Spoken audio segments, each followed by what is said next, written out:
Olá, seja bem-vindo à aula 9 desse curso online sobre o CyclePy. A partir da aula de hoje e nas aulas subsequentes, eu pretendo trabalhar mais aprofundadamente uma ou outra tarefa e ir introduzindo conceitos específicos de como programar uma tarefa experimental ou não no CyclePy a partir desse modelo, que eu acho que torna a aula um pouco mais interessante. Hoje, em especial, eu vou falar do paradigma DRM, que é utilizado para investigar falsas memórias. Bom, o que são falsas memórias? Numa definição muito simples, falsas memórias podem ser entendidas pela produção de uma informação sobre um evento que não ocorreu ou uma distorção da maneira como um determinado evento ocorreu. Tá? Então, nesses dois sentidos, nós podemos entender falsas memórias. Existem diferentes maneiras de se estudar falsas memórias em psicologia cognitiva. Eu vou falar de um paradigma específico, que é o paradigma DRM, que vem do nome de três autores, do sobrenome no caso, Dizzy, Rodger e McDermott. Né? Aqui é um casal, né, contemporâneo. Dizzy, na década de 50, se não me engano, produziu o paradigma inicial e foi ressuscitado por esses dois pesquisadores, importantes pesquisadores da área de psicologia cognitiva, que deram início a esse paradigma. Bom, como que funciona o paradigma, então? Geralmente numa tarefa, usando o paradigma DRM, os participantes veem listas de palavras, tá? Então a pessoa vai ver lá, costura, logo depois ela vê uma outra palavra, linha, ela vê outra palavra, fina, e ela vai vendo várias palavras. Essas palavras elas estão semanticamente relacionadas umas com as outras. Costura, linha, fina, ponta, furar, injeção. A pessoa vê uma série de palavras, aproximadamente umas 15, né? Aqui exatamente 15. Ela vê outras listas de palavras também temáticas, por exemplo, cama, quarto, travesseiro, cobertor, coisas que estão relacionadas ali ao quarto. Ela pode ver outros temas específicos. Tá? Geralmente essas palavras são apresentadas em sequência, palavras com conteúdo semanticamente relacionado são apresentadas mais próximas entre si, e isso se dá na fase de estudo do nosso experimento. Na fase de teste, que é quando nós avaliamos a ocorrência ou não de falsas memórias, os participantes são questionados se viram um determinado conjunto de palavras. Por exemplo, você viu a palavra espetar? Nesse caso, ele deveria responder que sim, se ele viu previamente essa palavra, porque realmente fez parte da lista aqui, espetar. Então aqui ele deveria dizer sim. Né? Você viu a palavra agulha? A palavra agulha é uma palavra que ele não viu, que não fazia parte da lista, mas há uma alta probabilidade dele dizer incorretamente que ele viu a palavra agulha devido ao seu relacionamento semântico com todas as palavras da lista. Perceba que agulha pode ser considerada uma palavra âncora que está relacionada com cada uma das palavras contidas na lista. Então, quando o participante diz que ele viu agulha, dado que ele não viu, influenciado pelas coisas que ele viu, nós dizemos que ocorreu uma falsa memória. Só que é importante que isso seja comparado com uma condição de linha de base. Então, vamos supor que os participantes não viram frutas em nenhuma das listas que eles estudaram.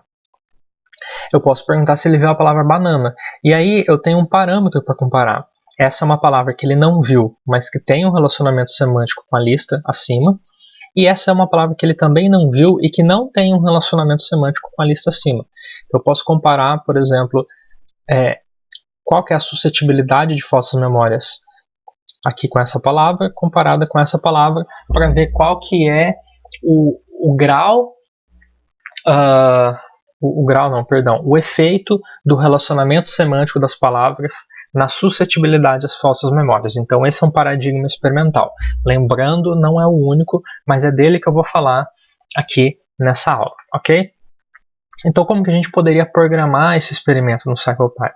Bom, eu poderia pegar diferentes listas de palavras, existem normatizações para diferentes países, inclusive para o Brasil, poderia escolher listas específicas ali, colocar essas listas num arquivo do Excel e tentar programar isso no CyclePy de modo que ele apresente as listas. Então eu quero fazer o seguinte, eu quero apresentar 10 listas com 15 palavras, ao todo 150 palavras.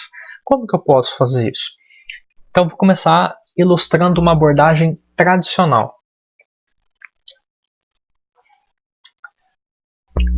Numa abordagem tradicional, eu poderia fazer o seguinte, eu poderia colocar as minhas listas, essas listas aqui foram retiradas de um artigo, vou deixar o link do artigo na descrição do vídeo, e eu tenho aqui, ó, a palavra crítica, que foi o exemplo que eu utilizei anteriormente, é agulha. Essa palavra não vai aparecer.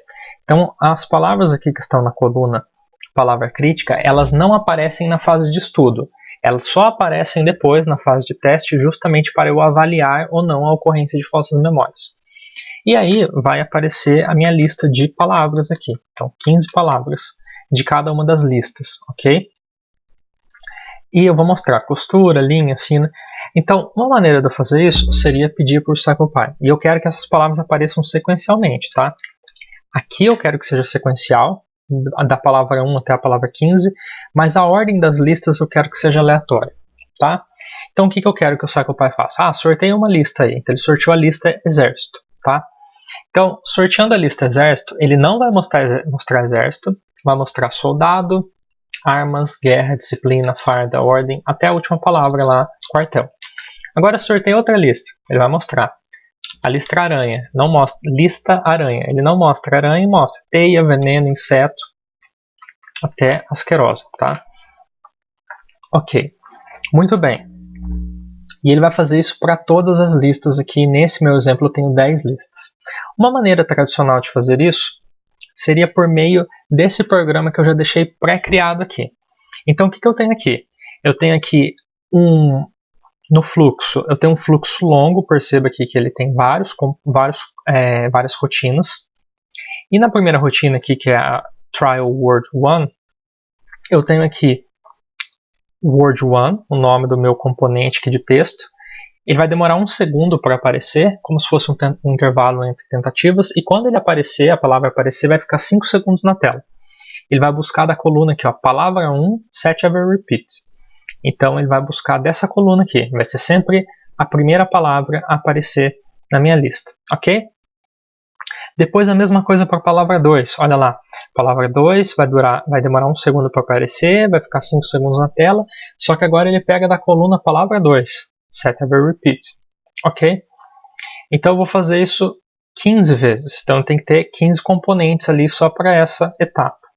Perceba que aqui eu coloquei só 8, né, eu simplifiquei, mas então perceba que eu coloquei só um pouco mais que a metade, eu teria que pôr aqui mais 7 rotinas, aqui trial 9 até trial word 9 até trial word 15, tá? Teria que colocar tudo aqui. E o trials, ele vem aqui, pega a lista completa, ele tem aqui as condições, ó. Ele vai pegar aqui, ele tem 16 parâmetros, a palavra crítica e as 15 palavras, ok? Beleza, posso fazer isso. Ele vai funcionar? Vamos fazer o teste, vamos ver. Então estamos aqui já com o CyclePy aberto, lá escalada, então ele está pegando da lista, aqui ó, escalada, natureza, agora ele veio aqui ó, beleza, vamos seguir, agora a próxima vai ser árvores, a próxima vai ser liberdade, a palavra fica 5 segundos, fica 1 segundo vazio, aparece a próxima lá, liberdade, a próxima que vai aparecer é alpinismo, se eu não tiver digitado nada errado, a próxima vai ser aventura, a próxima vai ser subir, e agora ele vai terminar, porque eu coloquei só 8 componentes lá, eu não coloquei o restante para fins didáticos. Então agora ele começou outra lista, ó, costura, então ele veio para cá, ó. Vai fazer isso agora aqui, linha, fina, etc. Beleza. Muito bem, o programa funciona, ótimo, excelente. Só que suponha que o seu orientador ou você mesmo constate o seguinte: putz, a palavra está ficando muito tempo na tela, eu não queria que ela ficasse tanto tempo. Eu vou diminuir o tempo de duração da palavra na tela. Vou diminuir para 3 segundos. Beleza, você pode fazer isso. Só que você tem que vir aqui e mudar para 3 segundos.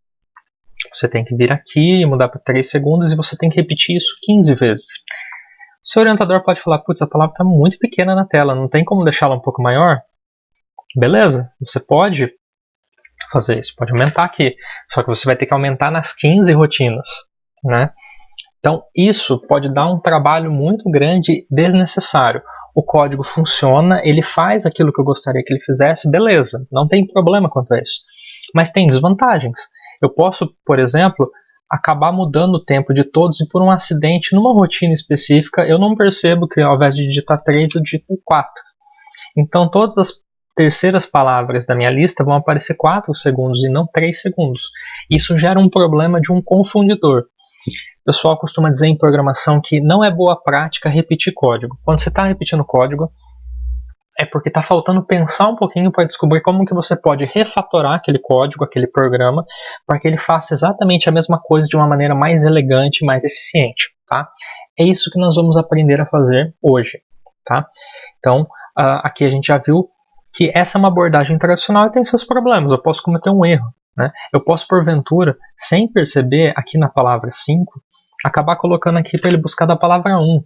E aí o que eu não percebo é que a palavra 1 está aparecendo 2 vezes na minha lista, enquanto que a palavra 5 sequer está aparecendo no meu experimento. Isso pode levar a vieses terríveis nos resultados da minha pesquisa. Tá? Então, é um problema relativamente grave e eu vou introduzir agora uma abordagem alternativa que resolve esse problema. Então, vamos agora ver no Excel como que nós vamos fazer para lidar com os nossos dados. Bom, a primeira coisa que eu vou fazer é selecionar aqui essa primeira linha de dados, né? No caso é a segunda linha. Vou abrir um novo arquivo, eu dei um Ctrl C. Agora nesse novo arquivo, eu vou, ao invés de dar um Ctrl V, eu vou vir aqui e vou colocar transpor. Quando eu colocar transpor, olha o que ele faz. Ele pega o que estava na linha e joga na coluna, beleza? A primeira palavra é agulha, e ela é a palavra que vai dar um nome à minha lista. Então aqui eu vou mudar para palavra, tá? Por que eu estou mudando para palavra o nome aqui? Porque eu quero que aqui no meu loop, quando eu criar o loop, ele busque aqui o texto da coluna palavra. Então eu preciso que o nome da coluna seja palavra, ok? O que eu vou fazer agora? Eu vou salvar isso. Que nome que eu vou dar para esse arquivo? Eu vou chamar ele de agulha. Por que agulha? Eu já tinha uma versão salva aqui, tá? Eu vou salvar de novo. Por que eu salvei essa lista com o nome agulha? Vocês já vão entender, tá? Agora eu vou criar um novo arquivo aqui. E nesse novo arquivo, eu vou fazer a mesma coisa que eu fiz antes, tá bom? Então agora eu venho aqui para a segunda linha, que é a alegria, copio tudo, venho nesse arquivo e coloco aqui colar, transpor. Vou mudar, porque a alegria é minha palavra crítica, então vou mudar aqui para palavra, ok? O nome dessa primeira linha vai ser idêntico ao nome da primeira linha da planilha agulha que eu acabei de fazer aqui, ó. Então aqui palavra é a mesma, tá? E aqui mudei alegria para palavra e vou salvar agora aqui como alegria, ok? Vou repetir isso para as demais 8 linhas, tá? Então vou fazer um pequeno corte no vídeo enquanto eu faço isso, para não deixar o vídeo muito longo, mas você vai fazer aí exatamente a mesma coisa. Muito bem, então eu já terminei aqui de pegar as minhas 10 listas, pegar aqui as palavras e transpor para um arquivo separado para cada uma delas. Só faço uma ressalva que na lista exército eu salvei a minha lista com o nome exercito. Tirei o acento agudo porque no nome de arquivos é bom evitar colocar acentos ou caracteres especiais, tá? Mas isso não vai ter nenhum comprometimento na maneira como a tarefa vai ser realizada. Perceba que se cedilha, til pode ser utilizado normalmente nas palavras que vão ser impressas na tela, ok? Então eu tenho 10 arquivos agora, tá? Eles estão aqui, ó, agulha, alegria, aranha, cadeira, carro. Todas elas têm 15 palavras, uma debaixo da outra, e a primeira palavra, que é o cabeçalho, que dá nome à coluna, se chama sempre palavra, tá? É isso que eu queria enfatizar. Se todos eles chamam palavra, eu posso utilizar isso ao meu favor agora. É importante que todos tenham o mesmo nome aqui, tá? Isso é essencial. O que a gente vai fazer agora? Bom, eu vou pegar essa coluna aqui, que é a coluna de palavra crítica, vou jogar aqui num novo arquivo, ok? E vou chamar isso daqui de condition, tá? Então eu estou chamando isso de condição, condition no singular, tá? Vou salvar esse arquivo com o nome conditions no plural, tá? Porque aqui eu tenho todas as condições. Então aqui eu vou chamar no plural e vou salvar. Então perceba que eu tenho um arquivo chamado conditions, que a única coluna dele se chama condition, tá? E aqui eu tenho as minhas condições, né? As minhas listas, né? Poderia ter chamado de lists, também não teria problema, tá? O que eu vou fazer agora? Eu vou colocar dois loops aqui, tá? O primeiro loop, eu vou colocar ele como trials, tá? Eu vou colocar ele como sequencial, já explico porquê, e vou colocar aqui com uma única repetição. Daqui a pouco eu volto nesse loop aqui, tá? Explicando por que eu estou fazendo isso. Esse loop é o loop interno. Agora eu vou colocar um segundo loop, que é o loop externo, que vai rodear ele. Esse daqui eu vou chamar ele de condition choice, como se fosse a escolha da condição, ou, se preferir, deixa eu colocar diferente aqui, list choice, que é a escolha da lista que ele vai executar. Então esse é o nome do meu loop mais externo, ele vai ser do tipo aleatório, porque eu quero que ele escolha aleatoriamente uma dessas 10 linhas, tá? Ele vai ocorrer uma única vez, ou seja, ele vai percorrer as 10 linhas uma única vez ao todo, e ele vai buscar exatamente desse arquivo conditions, no plural, ok? Então, conditions ele tem apenas um parâmetro, que é a condição, ok? Então, mais uma vez, preste muita atenção aqui agora, se tiver dúvidas, volte e assista o vídeo novamente. O loop externo, que é o list choice, está identificado pelo nome aqui, ele é aleatório. Eu vou desmarcar o trials, eu esqueci de desmarcar antes, peço desculpa, porque não são tentativas nesse loop externo, só no loop interno que são as tentativas. Ele vai repetir uma única vez e vai pegar desse arquivo conditions.xls, ok? Vou dar ok. Agora voltando para o loop interno. O que eu vou fazer aqui?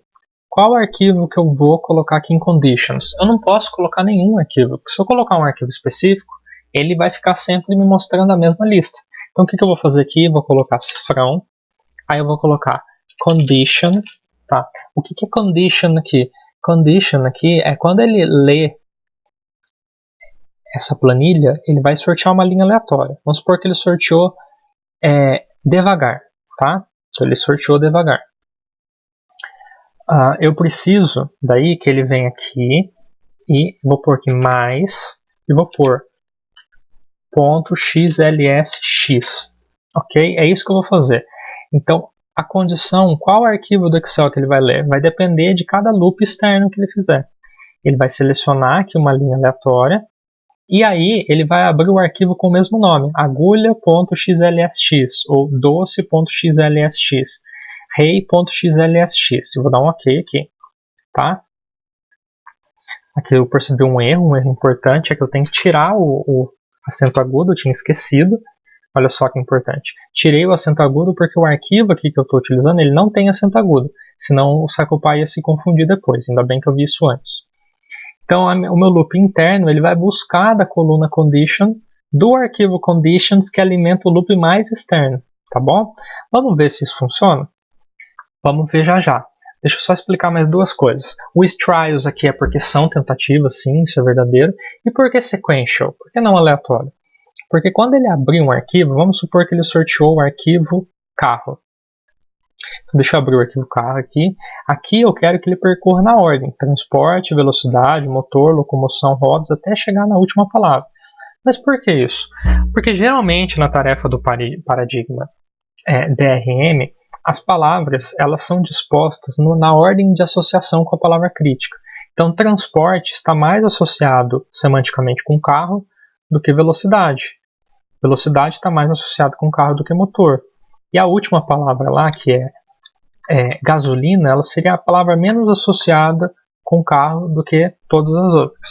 Isso pensando no estudo de normas que validou esse conjunto de listas, tá? Não sou eu que tirei isso da minha cabeça, tá bom?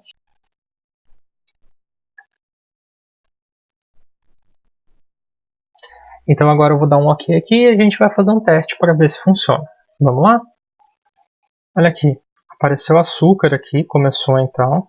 Olha lá, apareceu açúcar. Olha lá, agora apareceu gostoso, tá? Deixa eu marcar aqui na cor verde. Agora apareceu chocolate, sabor,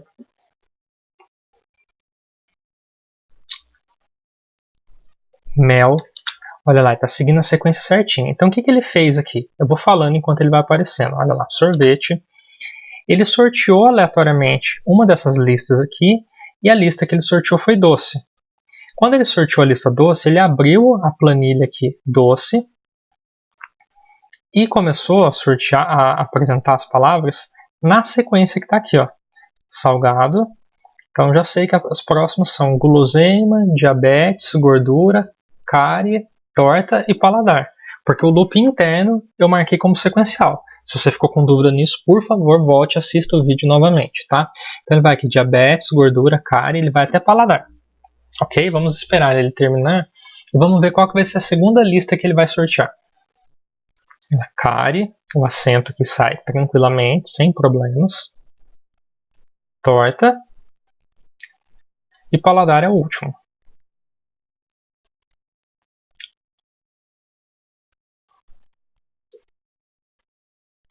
Agora ele apareceu teia. Então, qual que é a lista que tem teia como primeira palavra? É aranha. Teia, veneno. Então ele veio aqui agora e sorteou a lista aranha. Ele abre a lista, aqui a planilha que tem aranha. Olha lá. Ele apareceu teia, veneno, inseto, peluda. O próximo é perigoso, nojo, feia e patas. Ou seja, ele vai percorrer toda essa lista. Depois ele vai sortear uma nova planilha. E ele vai fazer isso até que ele tenha sorteado todas as 10 planilhas e encerre o experimento após apresentar as 150 palavras, pelo menos do que a gente programou até agora.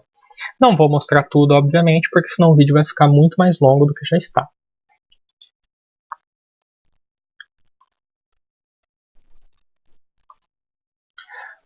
Muito bem, então vamos lá. Eu passei por várias etapas aqui sem ir falando delas, mas eu quero fazer um resumo agora sobre o que eu falei. Bom, eu falei brevemente sobre o que são falsas memórias e o que é o paradigma DRM. Estou usando exemplo de memória porque eu tenho mais facilidade com isso, tá? Mostrei uma abordagem tradicional de como programar o paradigma DRM, que envolve criar uma sequência gigante de rotinas aqui. E falei qual que é o problema, se você quiser mudar o tempo, ou o tamanho da palavra, ou a posição da palavra, ou qualquer atributo dos seus componentes, você vai ter que mudar em cada uma das rotinas, e isso pode dar um trabalho muito grande e a suscetibilidade a erros aumenta muito. A partir disso, eu introduzi uma ideia de como fazer uma abordagem alternativa, que foi essa solução aqui muito mais elegante, que usou apenas uma rotina, tá? E usou 2 loops aninhados. A ideia de loops aninhados é justamente um loop que é inserido dentro de outro loop. Um loop externo que é alimentado pelo arquivo de condições, e esse arquivo de condições ele aponta para um outro conjunto de arquivos que são os arquivos que realmente vão alimentar as tentativas. E introduzir aqui a ideia de colocar um código, mais uma vez utilizando o símbolo cifrão, a palavra que dá o nome à primeira coluna lá do arquivo de condições, mais a string xlsx, porque o meu arquivo de dados está num arquivo da extensão .xlsx. E expliquei por que o loop externo é aleatório, para ele sortear as listas entre tentativas, e por que aqui é sequencial, porque geralmente essa é uma característica de muitos estudos utilizando o paradigma DRM. Tá?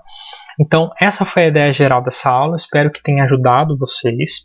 Nos próximos vídeos eu vou tentar seguir com esse mesmo experimento do paradigma DRM, colocando aí tarefa de extratora, fase de teste, e indo até a análise dos dados para vocês entenderem completo como que se dá o ciclo da programação de todo um experimento do começo ao fim.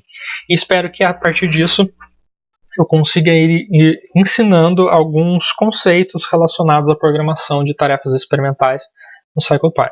Qualquer dúvida, por favor, entre em contato, estou à disposição, agradeço a todos pela atenção e até o próximo vídeo.